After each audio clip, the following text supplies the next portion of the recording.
अभी मैं एक प्रॉब्लम को डिस्कस करूंगा। इस प्रॉब्लम को जेईई मेन 2024 में पूछा गया है। देखिए क्वेश्चन आपका क्या है, in the given arrangement of a doubly inclined plane. देखिए यही आपका डबली इंक्लाइंड प्लेन है, यानी यहां पे आपका डबल इंक्लाइंड प्लेन है। देखिए वन इंक्लाइंड प्लेन आपका ये हो गया, सेकेंड इंक्लाइंड प्लेन आपका ये है। Two blocks of masses capital M and small m are placed. तो देख रहे हैं इस इंक्लाइंड प्लेन पर कैपिटल एम मास के ब्लॉक को रखा गया है, इस इंक्लाइंड प्लेन पर स्मॉल एम मास के ब्लॉक को रखा गया है। The blocks are connected by a light string. यहां पर देखिए स्ट्रिंग आपका लाइट है, तो लाइट स्ट्रिंग का मतलब आपको यह समझना है कि स्ट्रिंग आपका हमारा यहां पे मासलेस है, यानी स्ट्रिंग का मास को जीरो लेकर ही इस प्रॉब्लम में कैलकुलेशन करना है। पासिंग ओवर एन आइडियल पुली, पुली के बारे में भी इंफॉर्मेशन दिया हुआ है कि पुली आइडियल है। तो देखिए आइडियल पुली का मतलब आपको यह समझना है कि पुली हमारा, ये जो आपको पुली दिख रहा है, ये पुली हमारा मासलेस है और साथ ही साथ आपका फ्रिक्शनलेस है। The coefficient of friction between the surface of the plane and the blocks, मतलब ये वाला सरफेस और ब्लॉक और ये वाला सरफेस और ब्लॉक के लिए कोफिशिएंट ऑफ फ्रिक्शन का वैल्यू इस प्रॉब्लम में दिया हुआ है 0.25। तो 0.25 को हम लोग लिख सकते हैं 25 डिवाइडेड बाय 100, ये आपका इक्वल्स हो जाएगा आपका 1/4 के। उसके बाद देखिए क्या है कि the value of small m, यानी यहां पर हम लोगों को स्मॉल एम का वैल्यू को कैलकुलेट करना है। For which capital M is equal to 10 kg। Capital M आपका इस प्रॉब्लम में दिया हुआ है 10 kg।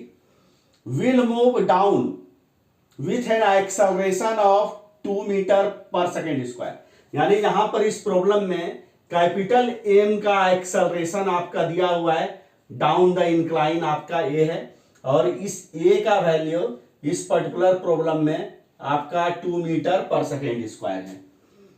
अब देखिए यहां पर आपका हम लोगों को कैलकुलेट करना है यहां पर स्मॉल एम का वैल्यू को। तो देखिए इस प्रॉब्लम में स्ट्रिंग के बारे में वन एडिशनल इंफॉर्मेशन और भी रहना चाहिए था कि स्ट्रिंग आपका इनएक्सटेंसिबल है। तो यहां पर चूंकि ये आपका प्रॉब्लम में स्ट्रिंग के बारे में मेंशन नहीं है, तो इस प्रॉब्लम को सॉल्व करने में हम लोग ये मान के चलेंगे कि स्ट्रिंग हमारा आपका इनएक्सटेंसिबल है।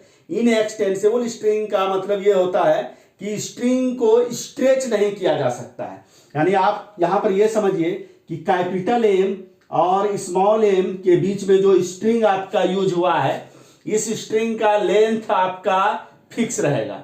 तो लेंथ फिक्स रहने के कारण क्या होगा, कैपिटल एम अगर डाउनवर्ड डायरेक्शन में अगर किसी टाइम इंटरवल में स्मॉल एक्स से अगर डिस्प्लेस होगा, तो स्मॉल एम आपका in the same time interval of the incline, ये भी आपका स्मॉल एक्स से ही आपका डिस्प्लेस होगा आपका।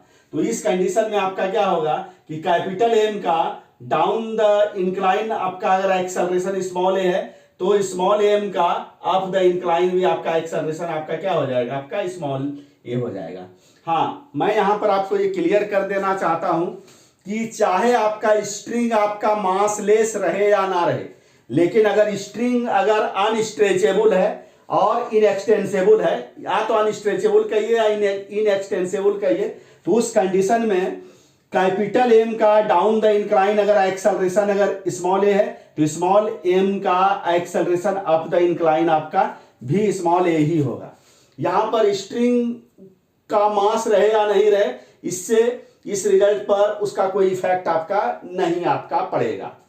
हाँ, अब देखिए क्या है कि यहां पर देखिए जो स्ट्रिंग आपका यूज हुआ है, उस स्ट्रिंग में टेंशन आपका एवरीवेयर आपका इक्वल हो, उसी के लिए ये एडिशनल आपका कंडीशन इस प्रॉब्लम में प्रोवाइडेड है। तो देखिए अगर इस स्ट्रिंग में टेंशन एवरीवेयर आपका सेम होगा, उसके लिए आपका स्ट्रिंग को मासलेस होना होगा, साथ ही साथ जो पुली है पुली को भी मासलेस होना होगा और पुली को भी फ्रिक्शनलेस होना होगा। मैं फिर से रिपीट कर देता हूं, अगर स्ट्रिंग आपका मासलेस है, पुली भी मासलेस है और आपका पुली अगर आपका फ्रिक्शनलेस है, तो उस कंडीशन में इस स्ट्रिंग में एवरीवेयर आपका टेंशन का वैल्यू आपका इक्वल होगा। उस टेंशन को हम लोग यहां पर कैपिटल टी हम लोग मान लेते हैं।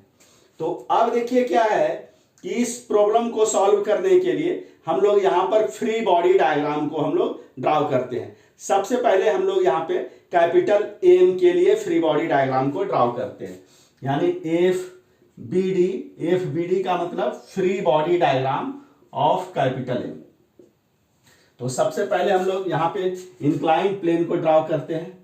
यही हमारा आपका इंक्लाइंड प्लेन हो गया आपका, और ये जो एंगल आपका 53 डिग्री है, इस 53 डिग्री के लिए हम लोग अल्फा को मान लेते हैं। तो यहां पर देखिए क्या है, यही एंगल आपका अल्फा है, और इसी पर देखिए क्या है कि कैपिटल एम मास का आपका एक ब्लॉक को रखा गया है। तो यहां पर देखिए क्या है कि कैपिटल एम का फ्री बॉडी डायग्राम का मतलब ये होगा कि कैपिटल एम पर कौन कौन सा फोर्स आपका लग रहा है, सारा फोर्स को दिखाना है along with its acceleration। तो देखिए ये जो हमारा इंक्लाइंड प्लेन का सरफेस है, इस सरफेस के कारण इस कैपिटल एम पर आपका एक नॉर्मल फोर्स आपका लगेगा perpendicular to the inclined plane, और इस नॉर्मल फोर्स को हम लोग यहाँ पर कैपिटल N1 से डिनोट करते हैं। उसके बाद देखिए इस कैपिटल एम मास के ब्लॉक पर आपका ग्रेविटेशनल फोर्स आपका एक्ट करेगा आपका वर्टिकली डाउनवर्ड डायरेक्शन में। और देखिए क्या है कि चूंकि यहां पर देखिए क्या है कि कैपिटल एम आपका स्ट्रिंग से आपका कनेक्टेड है, तो इस स्ट्रिंग के कारण कैपिटल एम पर पैरेलल टू द इंक्लाइन आपका टेंशन फोर्स भी आपका एक्ट करेगा अप द इंक्लाइन। अब हम लोग यहां पर क्या करते हैं कि यानी जो आपका ग्रेविटेशनल फोर्स है mg, इसको हम लोग कंपोनेंट में ब्रेक करते हैं। तो यहां पे देखिए, तो अगर आप ध्यान से अगर ऑब्जर्व करिएगा तो कैपिटल mg हमारा यहां पर क्या वर्टिकली डाउनवर्ड डायरेक्शन में है, तो ये एंगल आपका क्या हो जाएगा, आपका 90 डिग्री हो जाएगा। ये अल्फा है और ये 90 डिग्री, तो ये एंगल हमारा आपका क्या हो जाएगा, ये एंगल हमारा आपका 90 डिग्री माइनस अल्फा हो जाएगा। तो ये एंगल हमारा देखिए, ये जो एन वाला लाइन है ये इंक्लाइंड प्लेन पर क्या आपका नॉर्मल है, ये एंगल 90 माइनस अल्फा, तो ये एंगल आपका क्या हो जाएगा, अल्फा। तो देखिए यहाँ पर mg नॉर्मल वाले लाइन के साथ कितना एंगल बना रहा है, अल्फा। तो mg का नॉर्मल वाले लाइन के अलावा आपका कंपोनेंट आपका क्या हो जाएगा, mg cos अल्फा, और mg का इंक्लाइंड प्लेन के पैरेलल और डाउन द इंक्लाइन आपका कंपोनेंट आपका क्या हो जाएगा, आपका ये हो जाएगा आपका mg आपका साइन आपका अल्फा हो जाएगा। और चूंकि इस प्रॉब्लम में ये आपका मेंशन है कि कैपिटल एम आपका डाउन द इंक्लाइन आपका ए एक्सेलरेशन से आपका आ रहा है, तो कैपिटल एम अगर डाउन द इंक्लाइन अगर ए एक्सेलरेशन से आ रहा है, इसका मतलब कैपिटल एम के बॉटम मोस्ट सरफेस पर इंक्लाइंड प्लेन के कारण अप द इंक्लाइन आपका एक काइनेटिक फ्रिक्शनल फोर्स भी एक्ट करेगा। उस काइनेटिक फ्रिक्शनल फोर्स को यहां पर हम लोग F1 से डिनोट करते हैं। तो यही आपका कैपिटल एम के लिए फ्री बॉडी डायग्राम हो गया। अब देखिए क्या है कि इस पर्टिकुलर प्रॉब्लम में देखिए क्या है कि capital am all the time आपका क्या है, इंक्लाइंड प्लेन के कांटेक्ट में आपका रह रहा है। इसका मतलब आपको यह समझना है कि कैपिटल एम का इंक्लाइंड प्लेन के परपेंडिकुलर डायरेक्शन में कोई भी मूवमेंट आपका नहीं हो रहा है। तो न्यूटन साहब के फर्स्ट लॉ से कैपिटल एम के ऊपर इंक्लाइंड प्लेन के परपेंडिकुलर डायरेक्शन में नेट फोर्स आपका 0 होगा। तो यहां पर देखिए क्या है, N1 और mg cos अल्फा ये आपका अपोजिटली डायरेक्टेड है, तो नेट फोर्स को 0 होने के लिए N1 को इक्वल होना होगा किसके, mg cos अल्फा के। अब यहां पर देखिए क्या है कि काइनेटिक फ्रिक्शनल फोर्स को हम लोग कैलकुलेट करते हैं। काइनेटिक फ्रिक्शनल फोर्स को देखिए कैलकुलेट करने का जो फार्मूला होता है, यहां पर ब्लॉक और इंक्लाइंड प्लेन के लिए जो कॉफिशिएंट ऑफ फ्रिक्शन दिया हुआ है, उसी कॉफिशिएंट ऑफ फ्रिक्शन को हम लोग मान लेते हैं कि ये कॉफिशिएंट ऑफ काइनेटिक फ्रिक्शन का वैल्यू है, जिसको कि इस पर्टिकुलर प्रॉब्लम में म्यू से डिनोट किया गया है। म्यू को मल्टीप्लाई कर देते हैं किससे, आपका N1 से। तो यहां पर क्या लिखा जाएगा, म्यू mg आपका cos अल्फा। तो देखिए म्यू का वैल्यू इस पर्टिकुलर प्रॉब्लम में आपका क्या है, 1/4। एम का वैल्यू यहां पर देखिए क्या है, कैपिटल एम 10 kg। स्मॉल जी का वैल्यू हम लोगों को यहां देखिए क्या लेना है, 10 लेना है। और ये आपका क्या हो जाएगा, आपका cos आपका 53 3 डिग्री आपका होगा। मैं यहां पर देखिए क्या है कि मैं यहां पर आपको एक ट्रायंगल के हेल्प से मैं आपको ये बताता हूं कि sine 37 degree cos 37 degree sine 53 degree cos 53 degree का आपका क्या वैल्यू होगा। तो इसके लिए मैं यहां पर क्या करता हूं कि एक राइट एंगल ट्रायंगल को मैं फॉर्म करता हूं।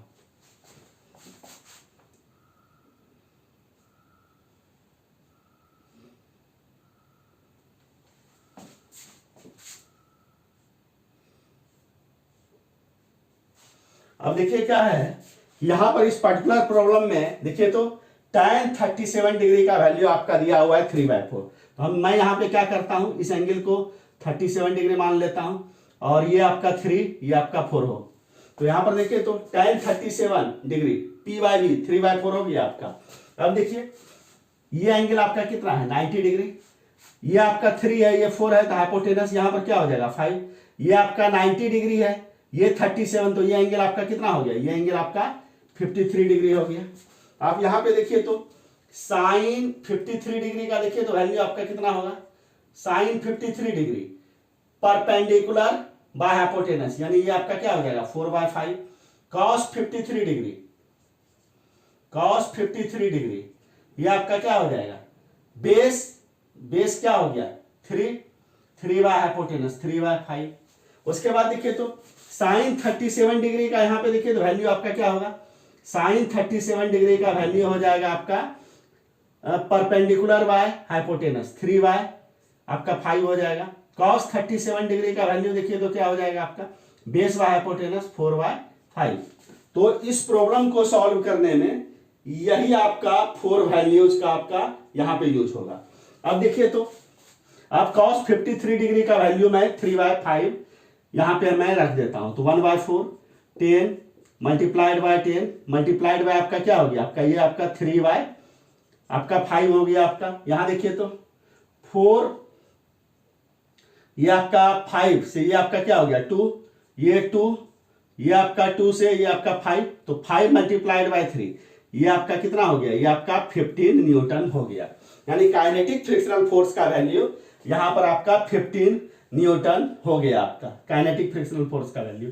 अब मैं यहां पर mg साइन अल्फा को कैलकुलेट करता हूं।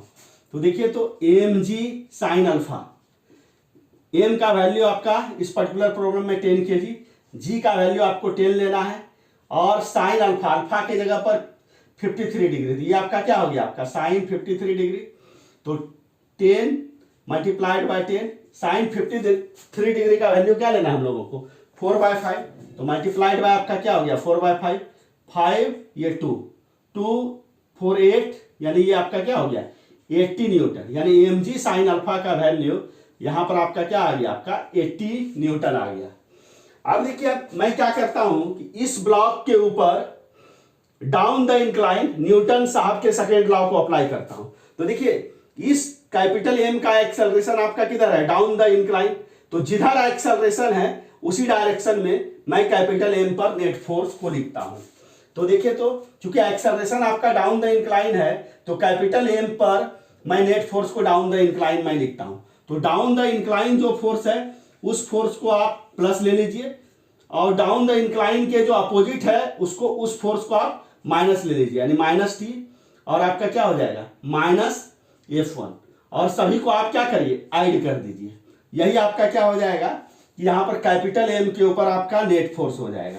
तो यहां देखिए तो net force is equal to क्या हो जाएगा capital M mass times acceleration A. तो देखिए तो mg साइन अल्फा का वैल्यू देखिए तो इस प्रॉब्लम में आपका कितना है यहां 80 -T और यहां देखिए F1 का वैल्यू मैंने कितना कैलकुलेट किया है 15 is equal to M, capital M का वैल्यू आपका क्या है 10 और A का वैल्यू क्या आपका 2, तो यहां पर क्या हो गया 80 - 15 यानी 65 -T इज इक्वल टू आपका 20 और देखिए T को राइट हैंड साइड में ट्रांसफर कर दीजिए 20 को लेफ्ट हैंड साइड में, तो 65 - 20 इक्वल टू T यानी ये आपका क्या हो गया 45 इक्वल टू T यानी T इक्वल टू यहां पर आपका 45 न्यूटन आ गया। इसका मतलब ये जो आप स्ट्रिंग जो देख रहे हैं इस स्ट्रिंग में टेंशन मैंने कैलकुलेट कर लिया 45 न्यूटन। तो मैं इस रिजल्ट को यहां पर मैं नोट कर लेता हूं, टी इक्वल टू आपका 45 न्यूटन। अब मैं स्मॉल एम के लिए फ्री बॉडी डायग्राम को ड्रॉ करता हूं। तो F B D of small m, तो सबसे पहले मैं इंक्लाइन प्लेन को ड्रॉ करता हूं, और ये जो 37 डिग्री एंगल है इसको मैं बीटा मान लेता हूं। ये हमारा आपका बीटा हो गया। अब देखिए इसके ऊपर आपका स्मॉल एम मास का ब्लॉक को रखा गया है। तो इस स्मॉल एम मास के ब्लॉक के ऊपर कौन कौन सा फोर्स लगेगा? इस इंक्लाइंड प्लेन के कारण इंक्लाइंड प्लेन के परपेंडिकुलर डायरेक्शन में नॉर्मल फोर्स लगेगा। इस नॉर्मल फोर्स को मैं यहां पर N2 से डिनोट करता हूं। और देखिए अर्थ के कारण ग्रेविटेशनल फोर्स mg आपका किधर एक्ट करेगा? आपका वर्टिकली डाउनवर्ड डायरेक्शन में एक्ट करेगा आपका। तो ये हमारा आपका क्या हो गया? आपका mg हो गया आपका। उसके बाद देखिए क्या है, ये लाइन आपका क्या है? इस हॉरिजॉन्टल लाइन पर आपका क्या है? नॉर्मल है ना। तो यहां पर देखिए ये एंगल आपका कितना हो गया? 90 डिग्री। ये बीटा है, तो ये एंगल आपका क्या हो जाएगा? 90 माइनस बीटा। और ये देखिए तो इंक्लाइंड प्लेन पर नॉर्मल वाला लाइन आपका क्या है? आपका परपेंडिकुलर है। तो इसका मतलब ये एंगल अगर 90 माइनस बीटा है, तो ये एंगल आपका क्या हो जाएगा? ये एंगल आपका बीटा हो जाएगा आपका। अब देखिए यहां पर क्या है कि इस स्मॉल एम मास चूंकि एक स्ट्रिंग से भी आपका कनेक्टेड है, तो स्ट्रिंग के कारण इसके ऊपर टेंशन फोर्स आपका किधर एक्ट करेगा? Parallel to the incline and up the incline. तो ये आपका क्या हो गया? Capital T. उसके बाद देखिए स्मॉल एम का मूवमेंट यहां पर अप द इंक्लाइन हो रहा है। तो इस इंक्लाइंड प्लेन के सरफेस के कारण, इस इंक्लाइंड प्लेन के कारण स्मॉल एम के बॉटम मोस्ट सरफेस पर काइनेटिक फ्रिक्शनल फोर्स आपका किधर एक्ट करेगा? आपका डाउन द इंक्लाइन। इस काइनेटिक फ्रिक्शनल फोर्स को मैं यहां पे F2 से डिनोट करता हूं। अब देखिए यहां पर मैं mg को कंपोनेंट में ब्रेक करता हूं। तो देखिए तो N2 जो नॉर्मल फोर्स वाला जो लाइन है, इस लाइन के अलांग mg का कंपोनेंट आपका क्या हो जाएगा? आपका mg cos बीटा। और डाउन द इंक्लाइन आपका mg का कंपोनेंट आपका क्या हो जाएगा? आपका mg sin बीटा। और यहां पर देखिए स्मॉल एम का एक्सेलरेशन आपका क्या है? Parallel to the incline and up the incline आपका क्या है? ये एक्सेलरेशन आपका स्मॉल ए है। तो यहां पर भी देखिए क्या है कि स्मॉल एम मास का ब्लॉक ऑल द टाइम आपका क्या है? इंक्लाइंड प्लेन के कांटेक्ट में ही आपका है। तो इंक्लाइंड प्लेन के परपेंडिकुलर डायरेक्शन में स्मॉल एम मास के ब्लॉक का कोई भी मूवमेंट आपका नहीं हो रहा है। तो न्यूटन साहब के फर्स्ट लॉ से इंक्लाइंड प्लेन के परपेंडिकुलर डायरेक्शन में स्मॉल एम मास पर नेट फोर्स आपका क्या होना चाहिए? आपका 0 होना चाहिए। यहां पर अगर आप ध्यान से ऑब्जर्व कीजिए तो mg cos beta and N2 both are oppositely directed. तो सिर्फ इसके मैग्नीट्यूड को आप इक्वल कर दीजिए, N2 equal to mg cos beta. तो यहां पर स्मॉल एम पर नेट फोर्स आपका 0 हो जाएगा। देखिए स्मॉल एम को निकालना है, स्मॉल एम रहने दीजिए, g का वैल्यू आपका 10 ले लीजिए। cos बीटा, बीटा कितना लेना है? 37 डिग्री। और यहां देखिए cos 37 डिग्री का वैल्यू 4/5। तो small m multiplied by 10 multiplied by 4/5। तो ये आपका क्या हो गया? 5 से 10 2, यानी 8 स्मॉल एम न्यूटन। हाँ यहां पर ये ध्यान रखना है कि स्मॉल एम आपका किसमें आपका होगा? आपका केजी में। तो N2 मैंने कैलकुलेट कर दिया। तो N2 के हेल्प से मैं काइनेटिक फ्रिक्शनल फोर्स को भी कैलकुलेट कर सकता हूं। F2 इक्वल टू क्या हो जाएगा? Mu into N2। तो म्यू का वैल्यू यहाँ पे देखिए क्या है? 1/4। और N2 का वैल्यू आपका कितना हो जाएगा? 8m।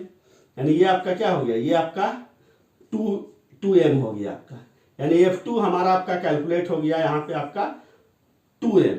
अब देखिए तो mg साइन बीटा का वैल्यू क्या होगा? mg साइन बीटा, तो स्मॉल m g के जगह पे 10, साइन बीटा मीन्स साइन आपका कितना हो जाएगा? आपका 37 डिग्री। स्मॉल m ये 10 और साइन 37 डिग्री का वैल्यू देखिए क्या है आपका? साइन 37 डिग्री का वैल्यू 3/5 रख दीजिए। तो ये 5 से 10 आपका क्या हो गया? 2 मल्टीप्लाइड बाय 3, यानी ये आपका क्या हो गया? 6 आपका स्मॉल एम हो गया आपका। इतना आपका क्या हो गया? न्यूटन। अब देखिए क्या है कि स्मॉल एम का एक्सेलरेशन अप द इंक्लाइन है। तो अप द इंक्लाइन हम लोग स्मॉल एम पर नेट फोर्स को लिखते हैं। तो क्या होगा? अप द इंक्लाइन जो फोर्स है उसको आप प्लस ले लीजिए, और डाउन द इंक्लाइन जो फोर्स है उसको आप माइनस ले लीजिए। यानी F2 को भी माइनस ले लीजिए, और आपका F2 को भी माइनस ले लीजिए और आपका mg साइन बीटा को भी आप माइनस ले लीजिए, mg साइन बीटा। और यहाँ पर देखिए क्या है, सभी को यहाँ पर आप ऐड कर दीजिए। तो ये m2 के ऊपर आपका क्या हो जाएगा, नेट फोर्स हो जाएगा आपका, सॉरी स्मॉल m पर आपका ये नेट फोर्स हो जाएगा आपका अप द इंक्लाइन। और नेट फोर्स इक्वल टू क्या होता है, मास टाइम्स एक्सेलरेशन, यानी small m times small a। अब यहां पर देखिए t का वैल्यू मैंने कितना कैलकुलेट किया था, 45 प्लस माइनस f2 का वैल्यू मैंने कितना कैलकुलेट किया है, -2m plus minus mg sign beta को मैंने कितना कैलकुलेट किया है, यानी 6m। तो यहां पर क्या हो जाएगा, -6m equal to m, a का वैल्यू कितना है आपका 2। तो यहां पर आपका कितना हो गया, देखिए 45 -2m -6m यानी -8m इज इक्वल टू, ये आपका क्या हो जाएगा 2m हो जाएगा। यानी इसको अगर आप सॉल्व करिएगा तो 45 इज इक्वल टू क्या हो जाए, 8m को राइट हैंड साइड में ट्रांसफर कर दीजिए, 8m प्लस 2m। यानी कहने का मतलब यहाँ पर क्या हो गया, 45 इक्वल टू आपका क्या हो गया 8m प्लस 2m, तो ये आपका 10m हो गया। तो 10m इज इक्वल टू 45, तो small m is equal to क्या हो जाएगा 45/10 इज इक्वल टू आपका क्या हो गया 4.5 kg। तो यहां पर जो करेक्ट ऑप्शन होगा आपका, करेक्ट ऑप्शन आपका सी होगा। तो इस प्रकार से इस क्वेश्चन को मैंने सॉल्व कर दिया। अगर इस क्वेश्चन के सॉल्यूशन को समझने में आपको कहीं भी किसी भी ढंग का अगर डाउट आए तो आप कमेंट आप जरूर कीजिएगा।